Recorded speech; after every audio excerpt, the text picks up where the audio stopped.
นี่มีโอกาสดีเนาะที่จะมาแบ่งปันก็คือวิธีการวางแผนการเทรดหรือแผนการที่มีระบบในการที่เราจะเอามาใช้ในการเทรด binary option ก็คือกระดานของ Btrade ตัวนี้เนาะซึ่งมื้อนี้ค่อยมีตารางการวางแผนให้ทุกคนได้เบิ่งก่อนที่จะเข้ามาเทรดหรือออกออเดอร์ให้ทุกคนได้เบิ่งพร้อมเนาะก็คือตัวนี้เลยเนาะตัวนี้จะเป็นวิธีการวางแผนการเทรดแบบมีระบบเนาะที่ดีให้กับมือใหม่แล้วก็คนที่อยู่ในวงการโดนแต่โบสามารถที่จะสร้างกำไรได้ก็คือยกตัวอย่างเขาต้องเอางบประมาณการเทรดของตัวเองมาตั้งไว้แล้วตัวนี้จะเป็นการปั้นพอร์ตใน10มื้อในเลเวลนี้มันจะมีอยู่3เลเวลในการเทรดก็คือ10มื้อจะเป็น1เลเวลนึงเนาะใน1เดือนจะมี3เลเวลเนาะในการเก็บและความเสี่ยงของเราก็ขึ้นอยู่กับที่ว่าเขาจะรับมันได้ประมาณใดก็คือตัวนี้จากที่คอยมีงบประมาณที่ว่าน้อยความเสี่ยงของเขาจะเอารอบที่เทรดให้มันหลายขึ้นฉะนั้นการออกหลอดเนาะก็คือรอบที่1ต้องเก็บเพียง10เหรียญเนาะ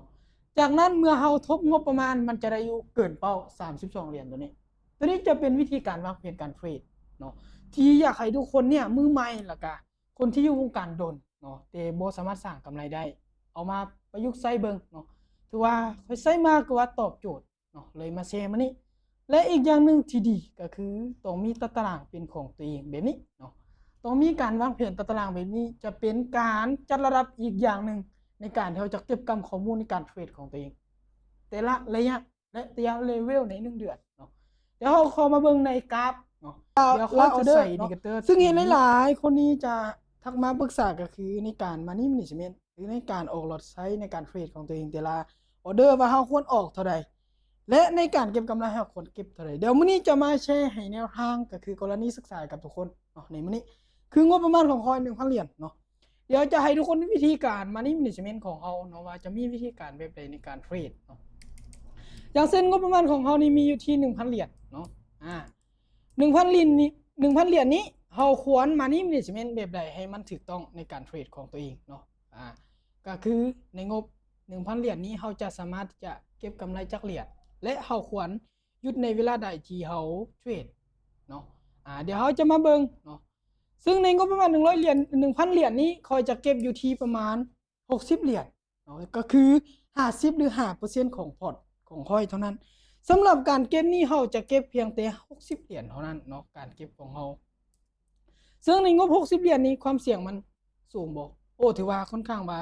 จะบ่สูงแล้วเพราะว่างบของเราก็ถือว่าหลายละเนาะถือว่าหลายพอสมควรตัวนี้จะเป็นงบประมาณกำไรที่เราจะเก็บได้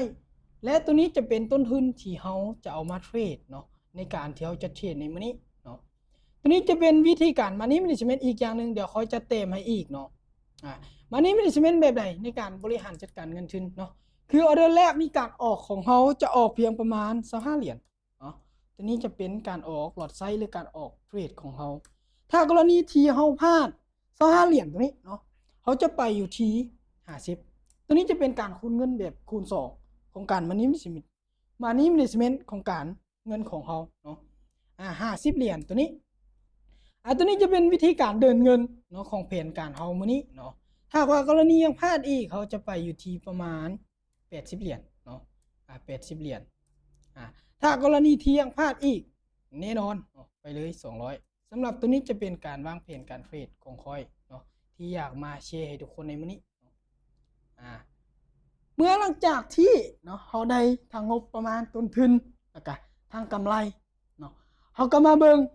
Money Managementตัวนี้แหละสำคัญที่หลายๆคนมักจะถามคอยเป็นประจำว่าควรออกออเดอร์แบบใดในงบที่เขามีควรบริหารแบบใดเนาะคือแน่นอนเนาะถ้าว่ากรณีที่เขามีประมาณนี้พอร์ต 1,000 การเดียวจะเก็บ60เหรียญมันง่ายบ่โอ้ถือว่าง่ายพอสมควรแล้วเขาจะเฮ็ดแบบใด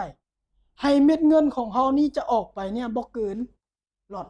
1% หรือ 5% ของพอร์ตที่เขามีก็คือเขาต้องเบิ่งระยะความเสี่ยงที่ออกออเดอร์พร้อมเนาะอย่างเส้นนี้เอาได้แล้วนี่แน่นอนเนาะ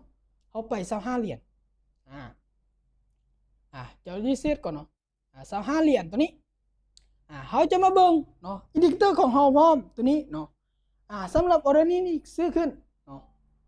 ในการเทรดในการนำใส่บริงจิเบนนี่ก็เป็นอีกอย่างหนึ่งที่เขาอยากมาแชร์เนาะถือว่าใส่มาหลายมันตอบโจทย์ดีเนาะคือเขาต้องเบิ่งจุดนี้เนาะ เมื่อตลาดนี้มันยังบ่ขึ้นมาไกลบริเวณโซนนี้เนาะเราสามารถที่จะขึ้นไปต่อได้หรือออกฝั่งบ่ายให้มันหลายที่สุดเนาะแล้วอีกอย่างหนึ่งเมื่อเราเบิ่งงบประมาณกำไรของตัวเองมีเมื่อมันได้ตามเป้าก็ถือว่าหยุดตัวนี้จะเป็นวิธีการแนะนำการเพนการเทรดให้กับทุกคนเนี่ยจะได้เอาไปปรับใช้ในการเทรดของตัวเองเนาะอย่างเช่นปัจจุบันนี้ออเดอร์แรกเราได้วินเราก็มาเบิ่งพอร์ตของตัวเองว่าในงบประมาณพอร์ตของตัวเองมันโตขึ้นแล้วบ่เนาะอย่างเช่นนี้มันโตขึ้นแล้ว